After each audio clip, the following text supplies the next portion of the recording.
Bila orang jaga ibadah dia dengan Allah, Allah tenangkan hati dia dan Allah kayakan hidup dia. Kayakan hidup ni bukan dengan harta tak, tapi dengan kita menjadi hamba pada Allah. Bila kita boleh jadi hamba pada Allah, kayalah dalam hidup. Tapi kalau kita tak boleh jadi hamba pada Allah, kita akan miskin sampai bila-bila. Kita akan jadi susah dalam hidup kita. Cuba tanya orang yang pergi Mekah kan. Orang pergi Mekah tu, balik daripada Mekah, kita tanya pada dia, seronok tak pergi Mekah? Seronok. Seronok. Tak ada lagi orang balik Mekah, kita tanya, macam mana pergi Mekah? Tobat lahum, aku tak nak pergi dah. Tak ada lagi. Yang balik-balik Mekah, semua kalau kita tanya, macam mana pergi Mekah? Seronok ke? Seronok. Apa yang seronok kat Mekah? Kalau kita tanya lagi, apa yang seronok kat Mekah? Pergi keliling tawaf di Baitullah. Kemudian yang kitanya habis duit lagi, demam lagi, letih lagi. Apa dia? Yang betis kita ni pula kerah lagi, senang kita. Bila kita pergi ke Mekah, benda apa yang seronok? Tak. Ternampak-nampak, terngiang-ngiang. Saat mana kita ni dalam keadaan sujud pada Allah, terdengar-dengar suara alunan bacaan Al-Quran Karim. Dan ini sebabnya gambaran apa dia? Allah bagi ketenangan setelah mana ketaatan. Siapa yang buat maksiat, Allah tak bagi ketenangan dalam kehidupan dia. سنخوض معاركنا معهم وسنمضي جموعا نردعهم ونعيد الحق المغتصب وبكل القوة ندفعهم وبكل القوة ندفعهم بسلاح الحق البتار سنحرر أرض الأحرار ونعيد الطهر إلى القدس من بعد الذل وذا العار من بعد الذل وذا العار سنخوض معاركنا معهم وسنمضي جموعا العالمين والصلاة والسلام على أشرف الأنبياء والمرسلين وعلى آله وصحبه أجمعين. سبحانك لا علم لنا إلا ما علمتنا إنك أنت العليم الحكيم. يا عليم علمنا من علمك كما ترضى به عنا. يا حليم خلقنا بخلق الحلم وحققنا بحقائق العلم. اللهم علمنا ما جهلنا وذكرنا ما نسينا. اللهم يسر ولا تعسر وتمم بالخير. أما بعد. Para hadirin yang dimurkai sekalian, alhamdulillah kita syukur pada Allah kerana sekali lagi pada pagi yang baik ini kita diberi peluang oleh Allah untuk kita meneruskan perbincangan kita tentang satu tajuk yang besar, iaitu kita diajar supaya sentiasa hidup dalam keadaan mengingati saat kematian pada diri kita. Mengingati mati ini satu dia panggil amalan yang perlu ada pada diri kita. Kalau sekiranya kita boleh jadikan sifat ataupun saat kita boleh sentiasa membayangkan suasana kematian kita, maka banyak benda yang akan terjadi pada diri kita. Kesan daripada ingat pada mati. Kalau kita perhati balik apa yang pernah kita belajar sebelum daripada ni, bila kita ingat pada mati ni, dia akan menyebabkan pada tajuk kita sebelum daripada ni ialah dunia akan terasa kecil pada diri kita. Kita rasa tak besar dunia ni, walaupun pada mata zahir kita nampak besar dunia, tapi bila kita ingat pada mati, dia akan rasa kecil pada dunia. Yang besar pada diri kita ni ialah akhirat Allah. Itu yang pertama. Yang kedua, hari ininya kita sambung tajuk pada muka surat 27 tersebut. Kita masih lagi dalam membicarakan tajuk ni lah. Yang kedua, pada pagi ni orang yang ingat pada mati ni, kesan dia akan sentiasa bijak dan sentiasa beruntung. Ni kesan dalam hidup kita bila kita ingat pada saat kematian kita. Orang ni dipanggil orang yang bijak, orang yang untung dalam hidupnya. Berdasar pada sabda Rasulullah sallallahu alaihi wasallam. Rasulullah sallallahu alaihi wasallam sebut, al-kayyisu man dana nafsahu wa amila lima ba'dal maut. Orang yang cerdik, Rasulullah sallallahu alaihi wasallam sebut, orang yang paling akias, paling sebijak-bijak di kalangan kamunya, orang yang hidup dia menyiapkan diri dia untuk saat wa amila lima ba'dal maut, dan dia beramal untuk lepas pada mati dia. Ni orang yang cerdik. Rasulullah sallallahu alaihi wasallam sebut, wal ajiz, dan orang yang bodoh di kalangan kamu siapa? Manittaba'a hawahu, orang yang hidup dia sentiasa mengikut hawa nafsu dia. Dia layan hawa nafsu dia. Kemudian manittaba'a nafsahu hawaha wa tamanna 'ala Allah. Kemudian dia letak angan-angan dia kepada Allah. Ini di antara kebodohan dalam hidup. Orang yang cerdik ni siapa? Rasulullah sebut, orang yang hidup dia, kalau orang tanya pada dia, kamu buat amalan ni untuk apa? Dia jawab, amalan ini untuk lepas pada mati.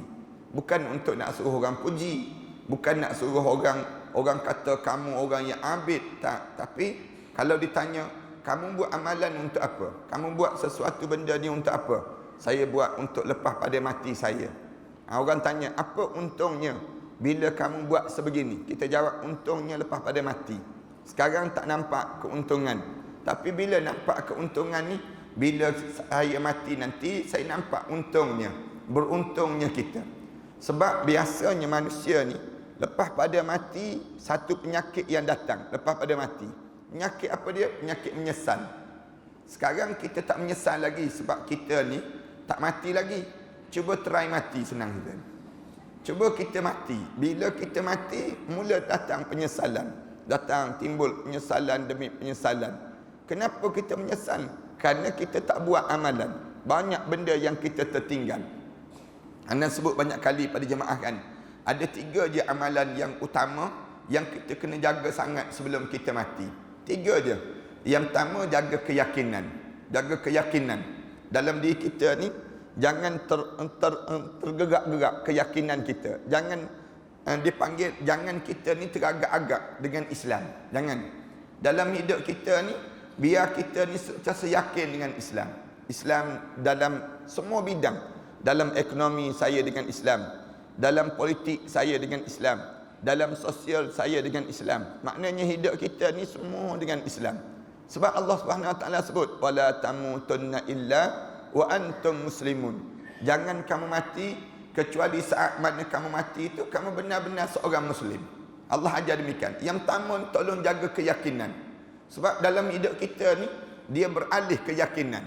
Bila kita lagi lama kita hidup, dia lagi kita tak berapa yakin dengan Islam. Habis kita yakin dengan apa dia? Kita yakin dengan duit, dengan benda, dengan harta benda. Orang kita yakin. Orang kita ni dalam bab duit ni yakin sungguhlah kitanya. Sebab kita nampak nilai duit tadi. Kita rasa nilai duit. Nak sebutnya demikian. Orang kita kan, saya buat contoh yang mudah lah. Biasa kita ni kalau kita sebut semayang berjemaah lebih baik daripada semayang seorang diri sebanyak 27 kali ganda. Orang kita tak nampak nilai 27 kali ganda tadi. Cuba kita tukar, semayang berjemaah lebih baik daripada semayang seorang diri sebanyak RM27. Kita sebut demikian.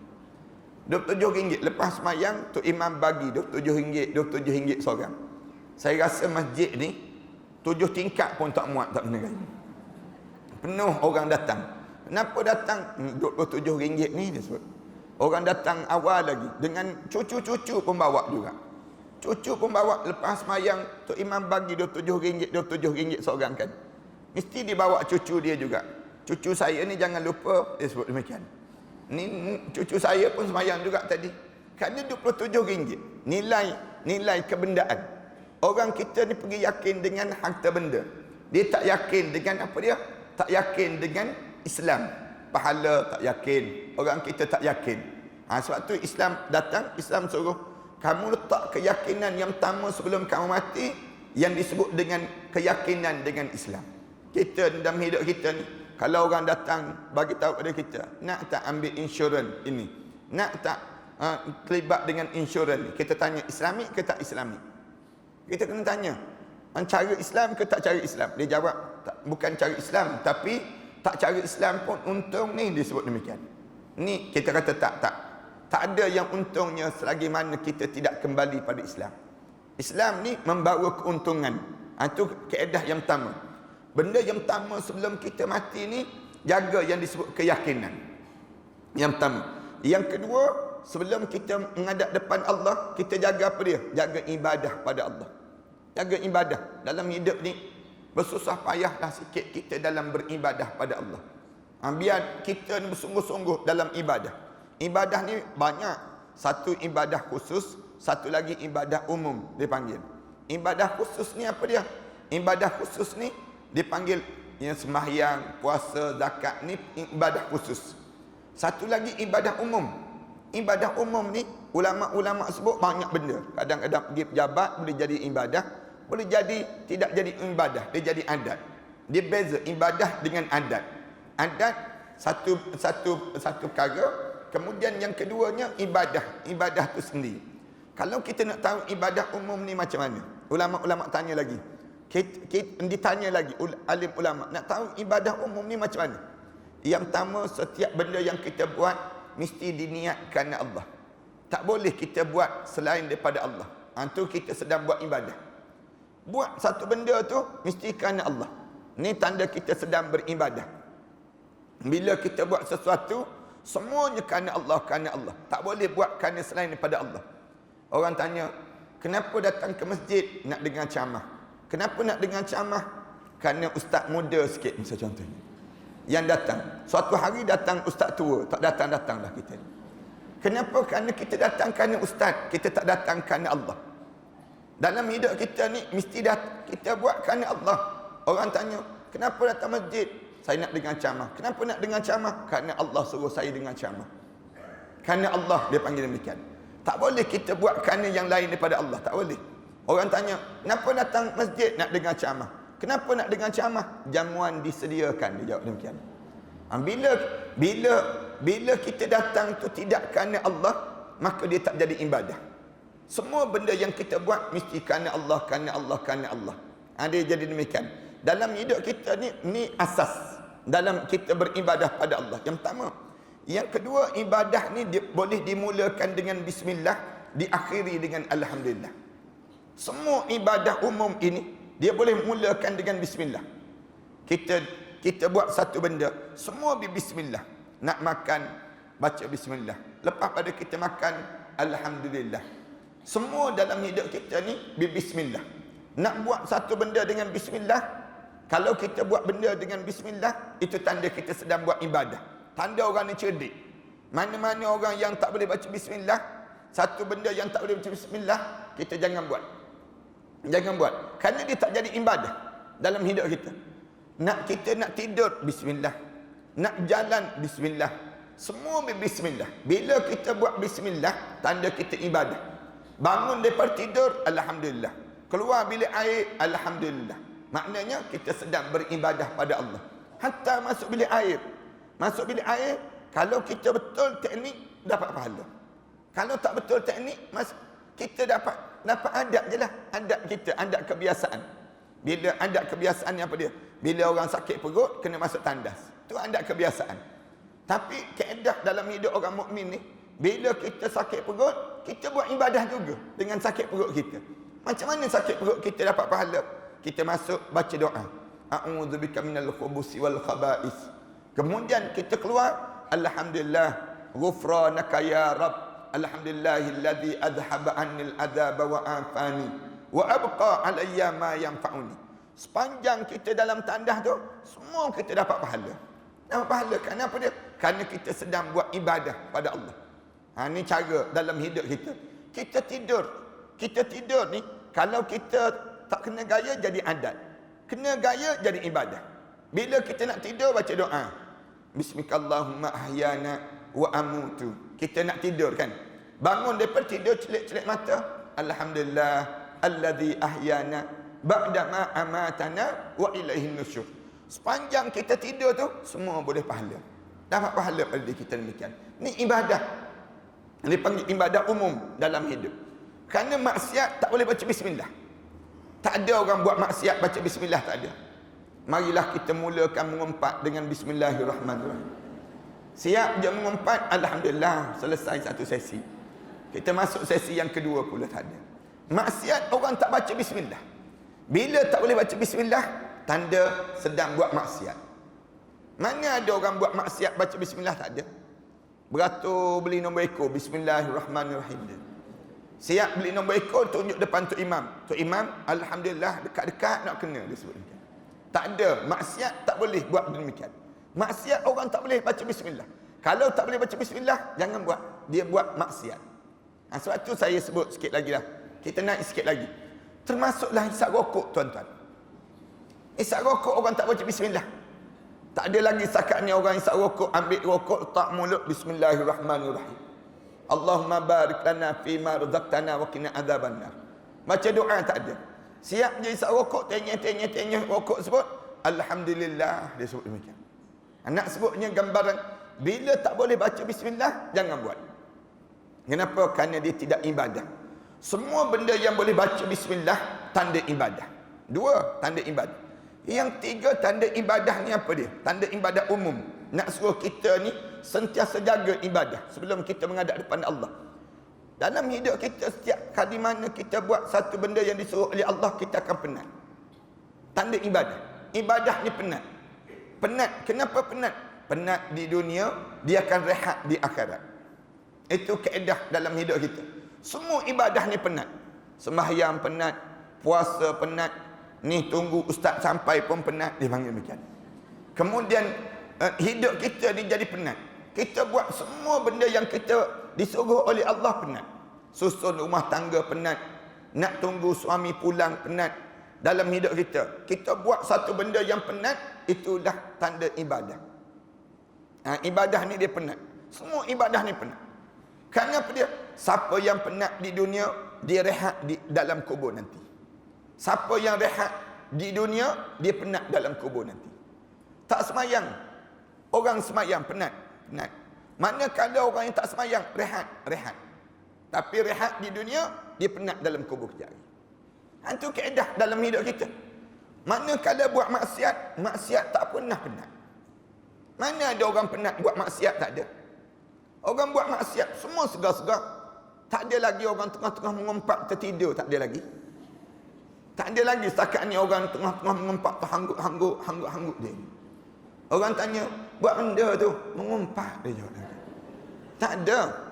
Orang yang dengar kuliah, biasa je tertidur, biasa. Kerana dia penat lamanya ustaz ni. Lagi lama dengar, lagi penat. Lagi lama dengar, lagi penat. Yang menyebabkan buat benda yang disuruh oleh Allah ni semua penat. Cuba kita mengumpat sebelah orang tidur. Bincang bangun orang tidur tu. Siapa? Dia tanya. Segar terus dia ni. Semua buat maksiat ni segar-segar.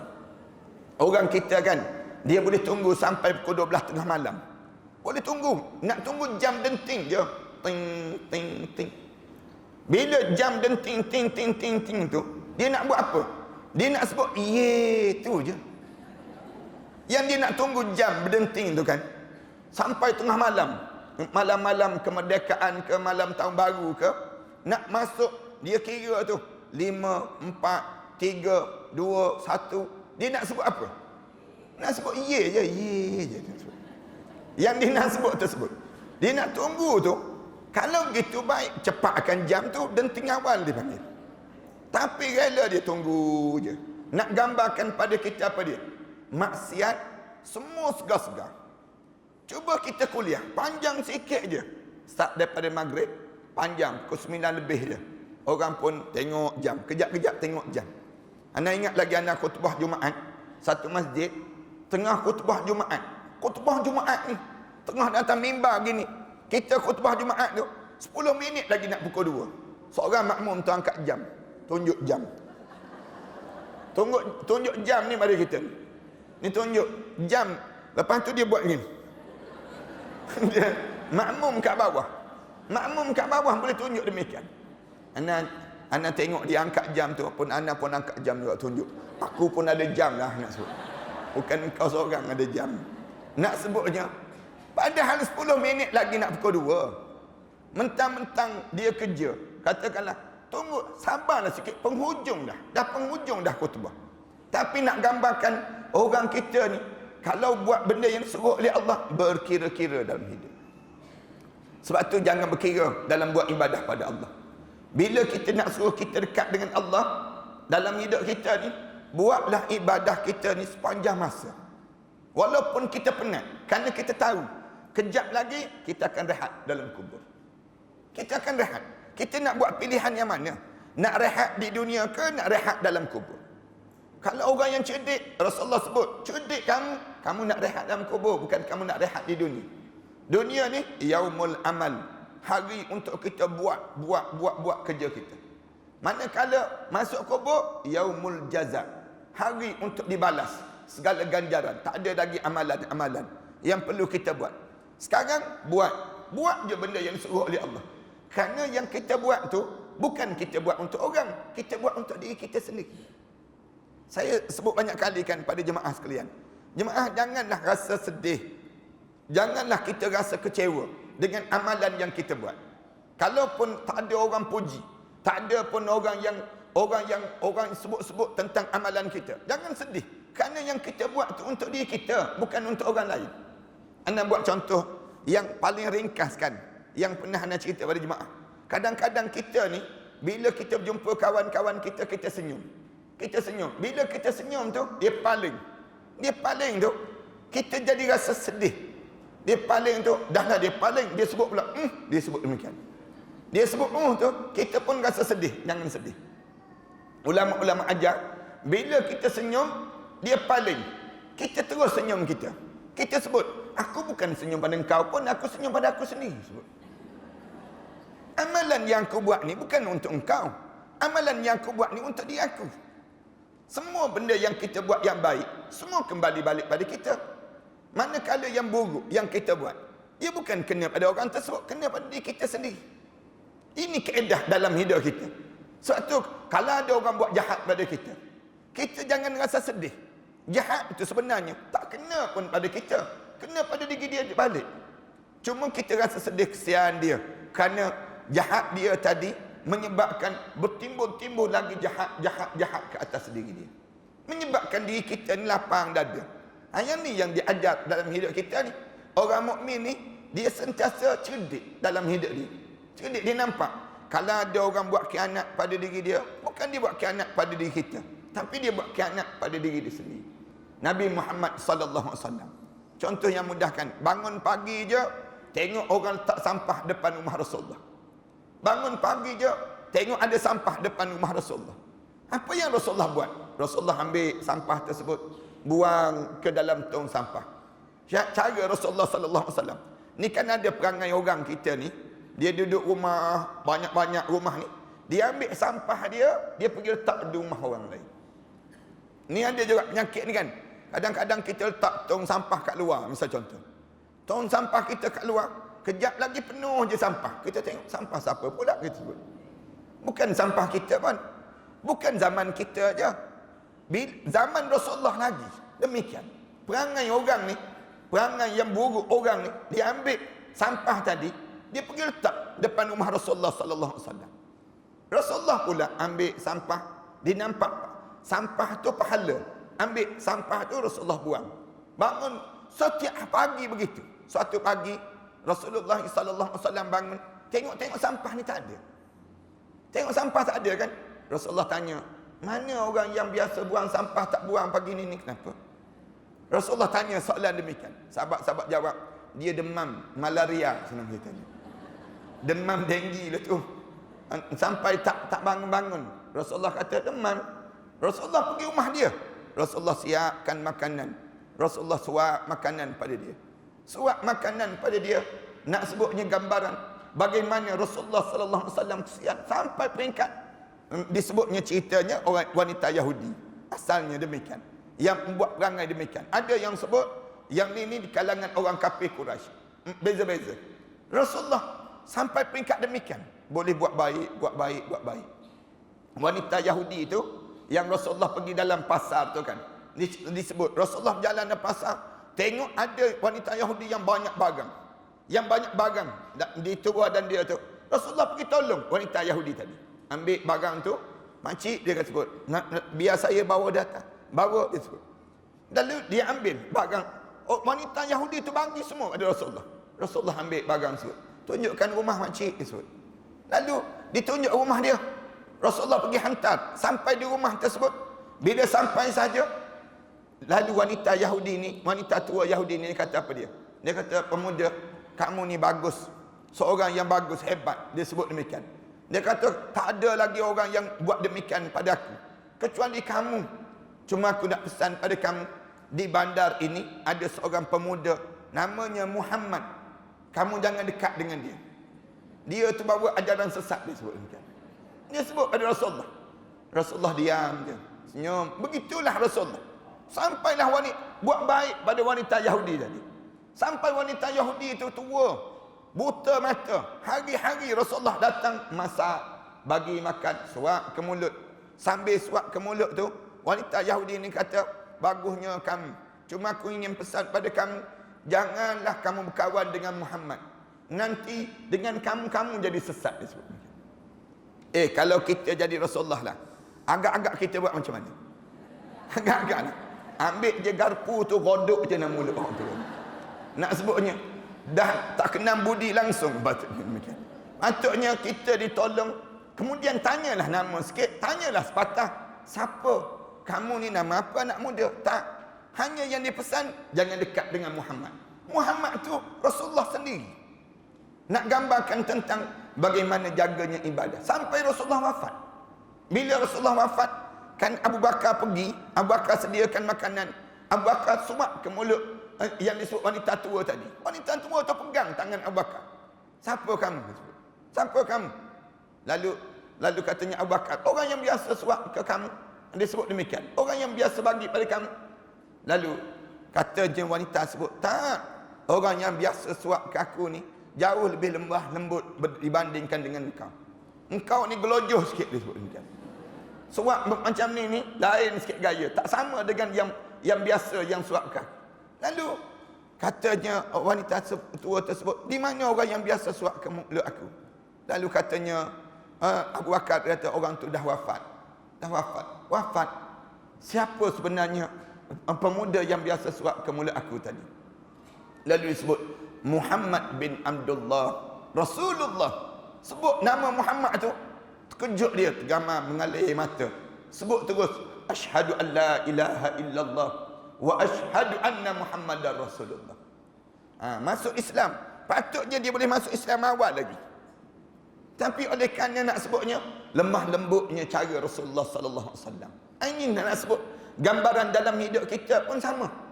Dalam hidup kita ni, biar yang kedua ni jaga ibadah. Ibadah ni berterusan dalam hidup kita. Ibadah ni kita penat bila kita nak buat, tapi kita akan rehat lepas pada sebut. 3, yang keempat, tanda ibadah ni apa dia? Bila kita buat, kita tenang dalam kita melaksanakan ibadah.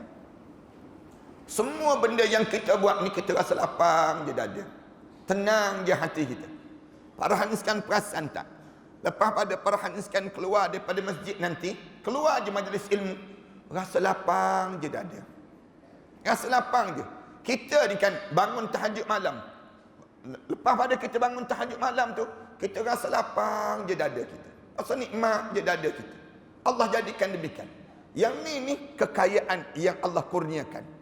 Bila orang jaga ibadah dia dengan Allah, Allah tenangkan hati dia dan Allah kayakan hidup dia.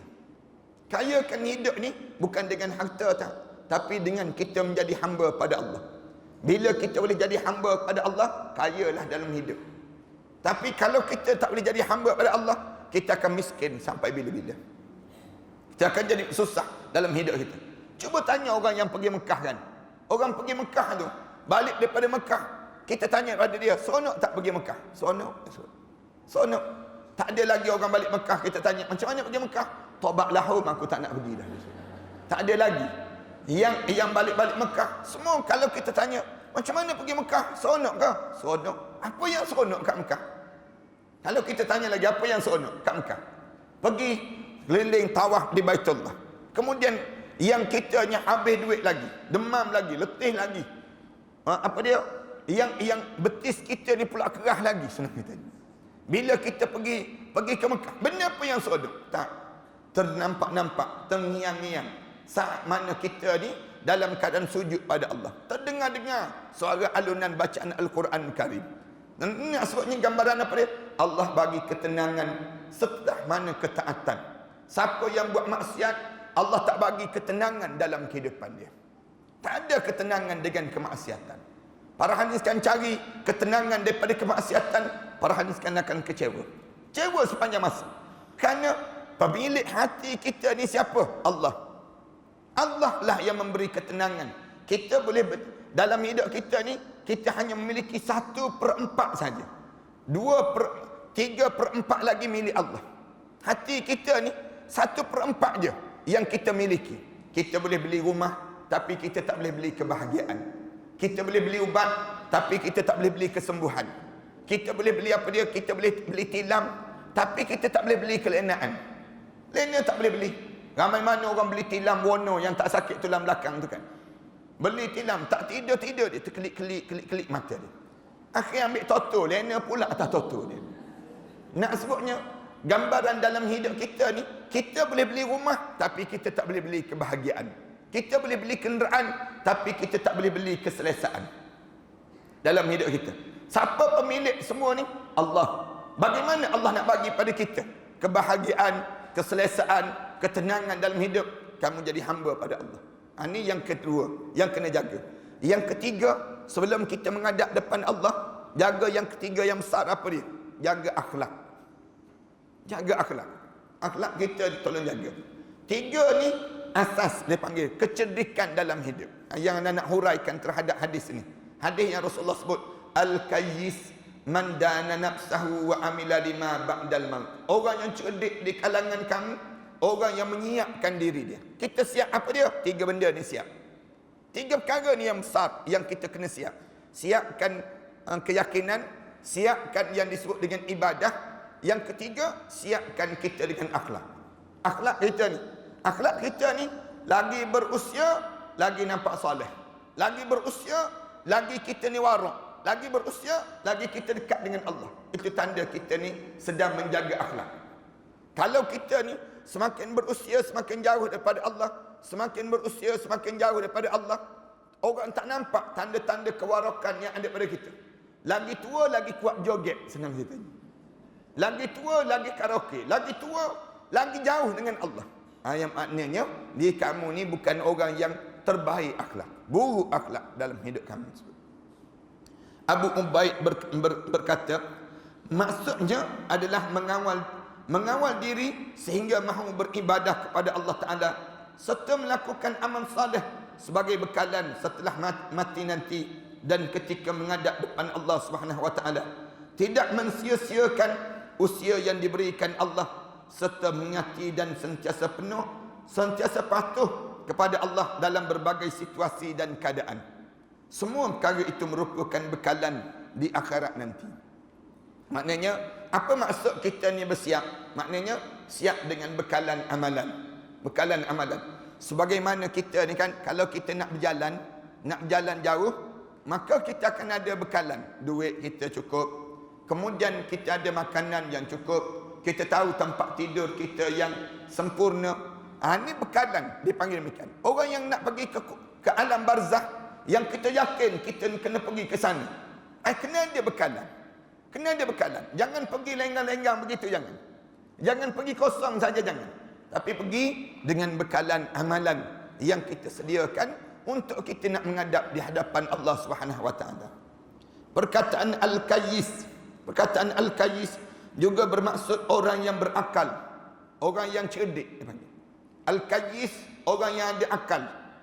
Akal ni maksudnya cerdiklah pada diri kamu. Suatu Islam larang di antara benda yang kamu jangan kamu rosakkan dalam hidup kamu, rosakkan akal. Jangan. Islam suruh kita ni sentiasa berakal. Macam mana kita nak berakal dalam diri kita ni? Jangan rosakkan akal kita. Jangan minum arak. Jangan buat benda-benda yang dilarang oleh Allah. Nanti rosak akal kamu. Lalu Islam suruh dalam hidup kita ni jadi secerdik-cerdik manusia. Mengasah akal, mencerdikkan hidup. Kalau orang tanya, kenapa datang majlis ilmu? Saya nak jadi orang yang cerdik. Saya nak jadi orang cerdik.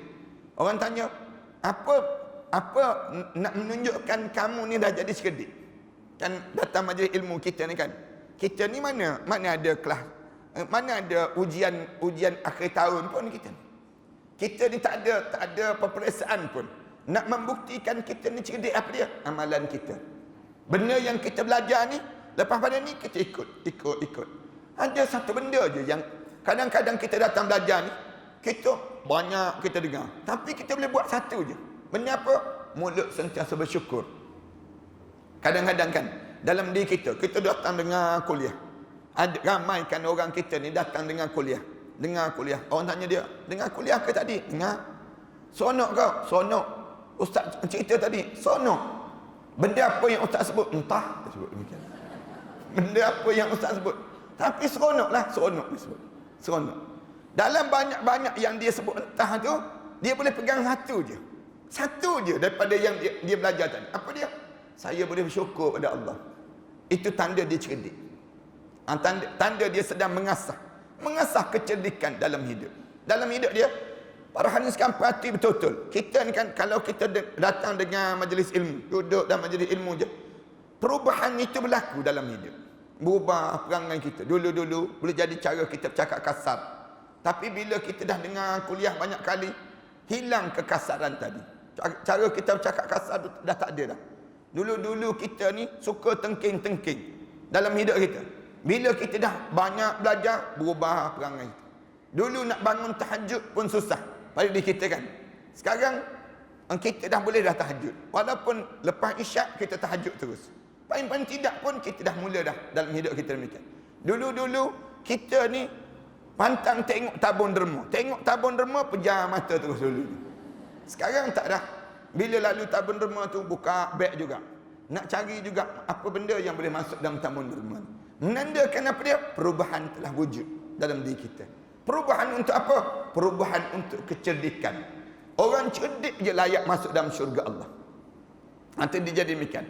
Yang cerdik ni bukan diukur dengan PhD dia, dengan CJ dia. Tak. Tapi cerdik dia diukur bila dia semakin tunduk dan patuh pada Allah. Bila dia semakin tunduk dan patuh pada Allah, tanda cerdik lah tu. Orang ni mesti jadi cerdik. Orang yang jenis demikian. Bila kita ni semakin dekat dengan Allah, cerdiklah dalam hidup kita. Satu Islam dia nak suruh kamu dekatkan diri kamu dengan Allah. Bila kamu boleh dekat diri kamu dengan Allah, kamu menjadi secerdik-cerdik manusia di atas muka bumi ini sendiri. Contoh manusia yang paling cerdik siapa dia? Nabi Muhammad sallallahu alaihi wasallam. Ni sahabat-sahabat ridwanullah alaihim ajma'in. Ni orang cerdik. Orang yang boleh hidup dalam keadaan yang mendekatkan diri pada Allah, sanggup korban segala-galanya dalam hidup ini untuk mentaati perintah Allah. Layaklah mereka dapat syurga Allah Subhanahu wa taala tersebut. Kita pun kena jadi demikian.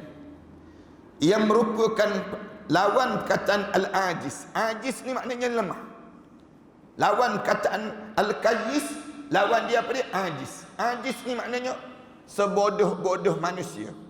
Selembab-lembab manusia dipanggil. Orang yang tak cerdik-cerdik di kalangan manusia.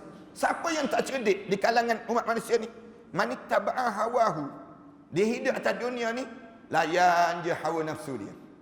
Orang tanya, tak semayang ke? Tak. Tak takut neraka ke? Takut. Habis tu, kenapa kamu tak semayang? Aku penat. Habis tu macam mana nak jawab depan Allah nanti? Aku harap Allah fahamlah aku ni jenis penat. Dia jawab demikian. Inilah sebodoh-bodoh manusia. Dia layan hawa nafsu dia kan. Kalau orang tanya dia, tak tutup aurat ke? Dia kata tak. Kamu ni Islam ke kafir? Islam. Jangan main-main. Kafir-kafir ni jangan sebut. Marah dia. Habis tu kenapa kamu tak tutup aurat? Aku tak dapat hidayah. Dia sebut. Hidayah belum sampai lagi pada dia. Ni pun ada juga orang yang dia melayan hawa nafsu dia. Yang teruk kan, sehari dua ni viral. Ada seorang bekas menteri tu, perempuan tu kan, dia sebut kubur kita, kubur dia. Dia sebut demikian. Kita jawab, iyalah, kubur kau, kubur aku. Tapi masalahnya bila mati, kubur kau sebelah kubur aku. Yang ni yang jadi masalah ni. Kadang-kadang ada orang kita ni, dia kata, peduli apa? Saya tak tutup aurat pun. Dia kata, puak sangat ke nafsu orang tu, dia sebut. Tengok pada saya. Tak, bukan begitu. Ni tanda kebodohan kamu. Tanda ketidakcerdikan kamu. Orang cerdik ni, dia mesti ikut perintah Allah, bukan dia ikut hawa nafsu dia. Bila kita ni ikut hawa nafsu kita, inilah lambang kebodohan dalam hidup kita. Lambang kebodohan pada diri kita. Jangan layan nafsu. Kerana nafsu ni, kalau kita layan nafsu kita ni, dia membawa kita kepada jurang api neraka Allah Subhanahu Wa Taala. Lalu bentuk nafsu. Islam suruh bentuk nafsu, bukan buang nafsu tak. Tak cerdik jugalah kalau kita ni buang nafsu. Nafsu ni perlu ada tak? Perlu ada. Tapi macam mana nak suruh kita ni jadi betul? Bentuk nafsu kita menjadi nafsul mutmainnah, menjadi nafsu yang tenang, relax. Kita sebut demikian, tenang dalam hidup. Lama-lama nafsu kita ni pun lapang je. Macam kita ni kan, mula-mula kita datang dengan majlis ilmu. Kali yang pertama dalam hidup kita dengan majlis ilmu, kita memberontak jiwa kita. Alah, macam ni je dengar, tak seronok langsung. Mula-mula kita dengar, tapi kita paksa lagi. Minggu depan datang lagi, minggu depan datang lagi. Lama-lama kita jadi seronok. Seronok kita. Bila dulu kita masuk kelas kan, bila mula-mula belajar di sekolah-sekolah ni, kalau cikgu datang rasa tak seronok. Kalau cikgu tak datang, suka kita. Bagus, jangan masuk kelas. Waktu mana cikgu tak datang dulu kan. Tapi bila kita lama sikit, rugilah masa. Kita fikir, rugilah masa. Kalau kita pergi sekolah, cikgu tak datang, kita sebut demikian, rugi kita ni banyak benda. Kita pergi dulu demikian. Nak sebutnya kesan daripada mana? Kesan daripada kita didik diri kita. Orang yang sentiasa hadir ke majlis ilmu, yang menyebabkan diri dia akan membentuk nafsu dia menjadi nafsu yang mutmainnah, tenang dalam hidup dia. Kena jadi cerdik dalam hidup. Baru-baru ni kan ada orang yang diumumkan di Malaysia ni, ada orang yang kerja 27 tahun tak ambil cuti sehari pun dalam hidup ni. Kan disebut kerja yang hebat. Sepanjang dia kerja 27 tahun ke, dia tak ambil cuti satu hari pun. Sebenarnya tak. Inilah sebodoh-bodoh manusia. Ini sebodoh-bodoh manusia. Dia ada peluang cuti, kenapa dia tak ambil cuti? Minta maaf nak sebut ni. Kerja yang dia tak ambil cuti ni, kerja cleaner je. Kerja dengan siapa? Majikan dia. Majikan bukan Islam. Majikan bukan Islam. Yang melonjakkan dia. Yang untung siapa? Yang untung syarikat kamu lah. Yang rugi kamu. Siapa kamu? Kamu datang daripada Bangladesh. Orang Islam datang tak kenal, sampai tak kenal anak. Anak yang dia datang tu pada usia 4 bulan. 4 bulan. Dan dibiarkan isteri dia menunggu kat rumah seorang-seorang 27 tahun tak pernah pulang. Saya sebut, waktu mana dilonjakkan, inilah contoh pekerja yang hebat. Saya kata tak. Inilah contoh pekerja yang tak cerdik. Kenapa tak cerdik? Kamu telah dipergunakan oleh mereka dalam hidup kamu. Kamu biarkan isteri kamu jaga rumah tangga kamu, sehingga kan kamu tak kenal anak kamu. Anak yang usia 4 bulan sampai 27 tahun tak kenal. Anak kahwin ke, sakit demam ke, tak tahu. Ni tak cerdik. Orang yang cerdik ni orang apa dia? Orang yang boleh taat pada perintah Allah. Dia tahu tanggungjawab dia. Ni secerdik-cerdik manusia dalam hidup. Ni kadang-kadang kita ni sibuk cari harta, tertinggal tanggungjawab berkeluarga. Ni pun salah. Ramai mana di kalangan kita kan turun pagi balik gelap. Anak kita ni tak sempat kita nak tanya khabar. Anak keluarga kita ni kan dilayan oleh orang gaji je. Sampai anak kita ni tak boleh bercakap bahasa Melayu dah. Enggak mau pak, dia sebut demikian. Tiba-tiba je, bila pula ni pandai ni? Kerana lama dah duduk dengan orang gaji, tak duduk dengan kita. Punca apa dia? Punca kita sibuk mencari harta. Cerdik ke orang macam ni? Tak. Ni sebodoh-bodoh manusia.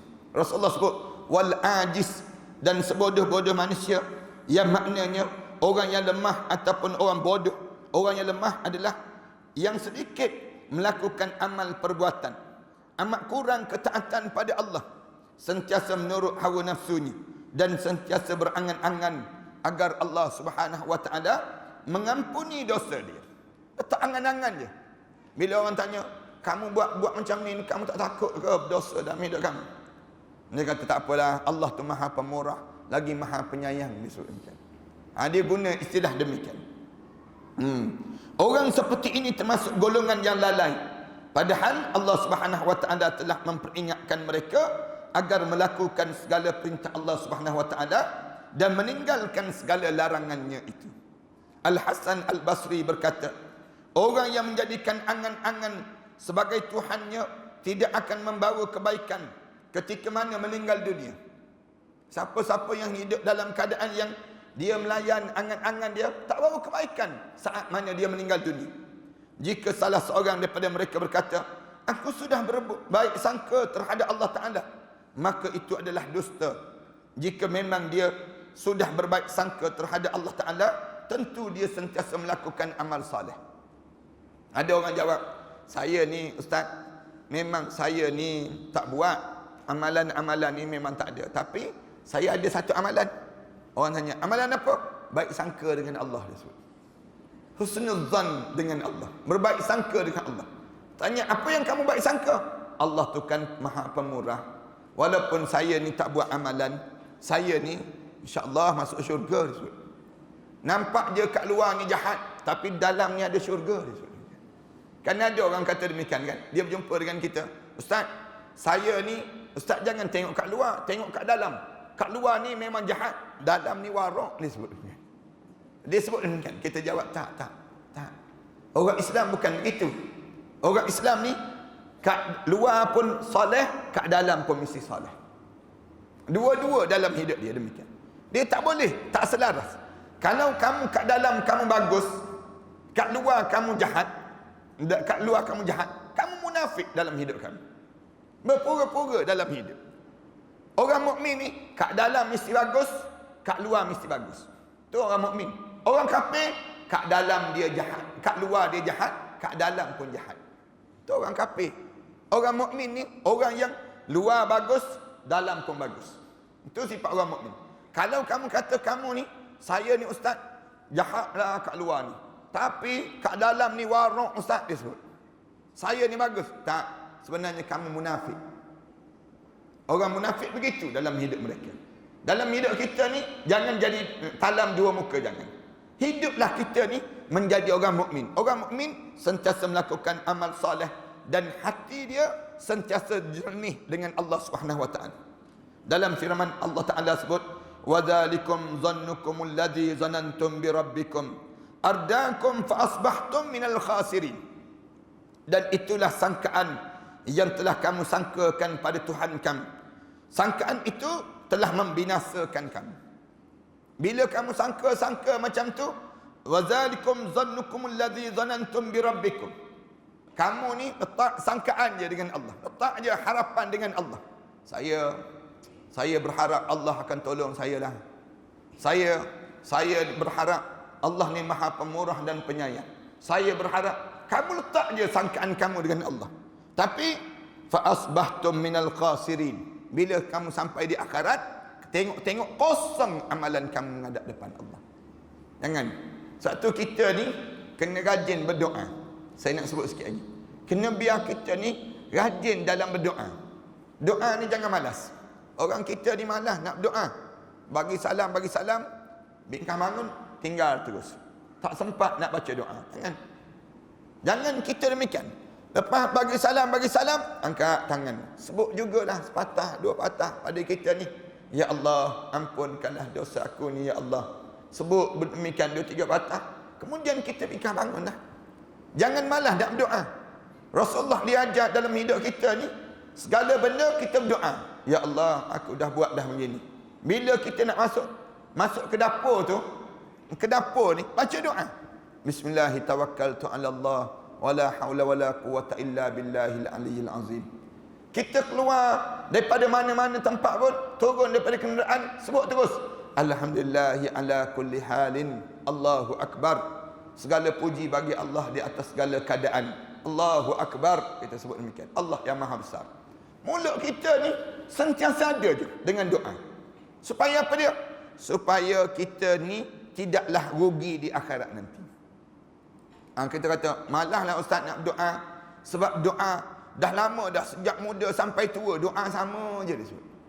Tapi tak begitu juga saya ustaz. Saya berdoa ni tak ada apa-apa pun. Tak kita sebut. Jangan. Boleh jadi Allah tak mustajab di dunia, tapi Allah mustajab di akhirat. Ini cara demikian. Ada seorang hamba Allah dalam kitab Tanbihul Ghafilin, Bila dia bangun-bangun di padang mahsyar, tengok pahala dia banyak. Pahala dia tu banyak. Dia terkejut, dia tanya malaikat. Malaikat, ni pahala-pahala yang banyak ni datang daripada mana ni malaikat? Malaikat jawab, ini datang daripada doa-doa kami yang Allah tak mustajabkan di dunia, tetapi Allah mustajabkan di akhirat. Dalam hidup kita ni, jangan kita ni pun putus asa dalam kita minta dengan Allah. Minta aja. Allah suka dengan hamba-hambanya berdoa. Doa dan minta dengan Allah supaya apa dia? Kita tak rugi dalam hidup kita ni, dalam perbuatan kita ni. Bila bangun di akhirat, tengok pahala banyak je dalam hidup kita. Ini peluang untuk kita berdoa. Sayang orang kita tak ambil peluang-peluang demikian. Sa'id bin Jubair berkata, lalai terhadap Allah Ta'ala menjadikan orang itu sentiasa melakukan perbuatan maksiat. Siapa yang lalai terhadap Allah, tak ingat pada Allah, tak berzikir pada Allah, senang je dia nak buat maksiat. Kita ni, dia ada cara kita nak suruh kita ni jangan lalai pada Allah. Apa dia? Melalui pakaian kita. Pakaian kita ni kadang-kadang mengingatkan kita pada Allah. Melalui perkataan kita, kadang-kadang mengingatkan pada Allah. Pakaian kita ni, misal contoh orang lelaki kan, pakai kopiah. Bila kita pakai kopiah ni, rasa segan sikit kita nak buat maksiat. Rasa malu sikit. Nak potong kiu pun tak berani. Kenapa tak berani ni? Ni pakai kopiah, nanti orang kata, dia sebut demikian. Nanti orang sebut, tak, kita bukan nanti orang sebut, kita malu pada Allah. Kerana kita ni sentiasa mengingati Allah. Kita berjalan, mulut kita ni sebut la ilaha illallah Muhammadur Rasulullah fi kulli lamhatin wa nafas adada ma wasi'ahu ilmullah. Zikir. Satu hari orang ajak, jomlah kita membawang sikit, misal contohnya. Orang sebut demikian, asyik berzikir je. Tak. Saya tak rasa nikmat dengan yang tu. Saya rasa nikmat dengan saya taat pada perintah Allah Subhanahu Wa Taala. Ini hidup kita ni. Bila kita sentiasa ingat pada Allah, tak berani nak buat maksiat. Tapi lupa pada Allah, menjadikan diri kita maksiat pada Allah Subhanahu Wa Taala. Baqiyah bin Al-Walid berkata, Abu Umar Asyuri mengirim surat kepada beberapa temannya yang isinya sebagaimana berikut. Dia sebut surat dia, kamu telah mengangan-angankan kesenangan dunia sepanjang hidup kamu dan berharap Allah mengkabulkan doa angan-angan kamu itu. Padahal kamu sentiasa melakukan perbuatan dosa. Itu sama saja dengan menempa besi yang dingin, yang sejuk dipanggil. Tak menjadilah. Kalau kamu tempa besi yang sejuk, kamu ketuk besi yang sejuk, jadi tak jadi? Tak jadi. Kamu kena tempa besi itu yang panas. Bila tempa besi yang panas, senang untuk kamu nak jadikan dia pisau, pedang dan sebagainya. Sama juga dengan orang yang dia buat dosa, dia buat, tapi dia tak angan-angan pada Allah. Jadi tak menjadi, tetap tak menjadi dalam hidup. Lalu bila kita ingat pada mati, kita hilang yang disebut dengan perangai tadi, kita akan berubah menjadi orang yang semakin sentiasa bersiap untuk menghadap di hadapan Allah Subhanahu Wa Taala. Kemudian yang seterusnya mengingati kematian dan kehidupan akhirat, menjadikan kita zuhud terhadap dunia. InsyaAllah kita sambung minggu yang akan datang nantilah. InsyaAllah dalam tajuk ini, di mana kita ingat pada mati ni menjadikan kita zuhud. Saya akan cerita pada jemaah sekalian lah, apa maksud zuhud dalam hidup. Zuhud ni pakai selipar lain-lain warna sebelah-sebelah ke? Tak. Bukan zuhud ni pakai baju compan jamping gitu, tak. Tapi zuhud ni ada kaedah dia dalam agama. Kita akan cerita pada minggu yang akan datang nantilah insya-Allah. Sallallahu ala Muhammad wa ala alihi wa sahbihi wa sallam. Walhamdulillahi rabbil alamin.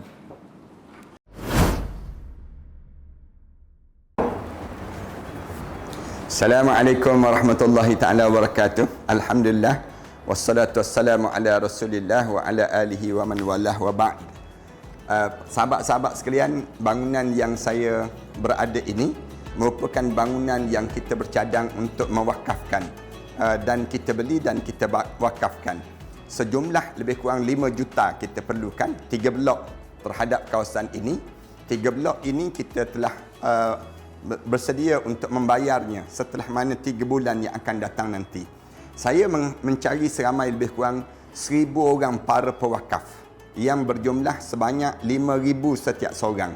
Hubungi talian ini dan setiap nama itu kita akan letakkan di bawah nama-nama Allah, Kemudian kita akan tampalkan di dinding terhadap bangunan ini, dijadikan untuk kemudahan bagi siapa yang berniat untuk mewakafkan bangunan ini. Tuan-tuan jangan risau. Selama mana ada bangunan ini, selama itulah pahala kita akan berpanjangan dan berpanjangan. Ambillah kesempatan di saat mana kita mempunyai peluang yang Allah bagi pada diri kita ini untuk sama-sama kita menyuburkan dan mewangikan kubur-kubur arwah-arwah ayah kita, arwah ibu kita, arwah-arwah yang telah meninggal dunia. Dan tak lupa kita pun bakal arwah yang kita akan mewakafkan bangunan ini, pahala-pahala akan berpanjangan dan berterusan. Setakat ini, kami telah bersedia untuk membeli daripada pemilik yang bukan Islam kepada menjadi milik orang Islam pula. Mari bersama dengan kami, mudah-mudahan Allah jadikan kebaikan kepada dalam wakaf-wakaf di kalangan kita kepada para pewakaf yang telah mewakafkan ini. Wallahu a'lam.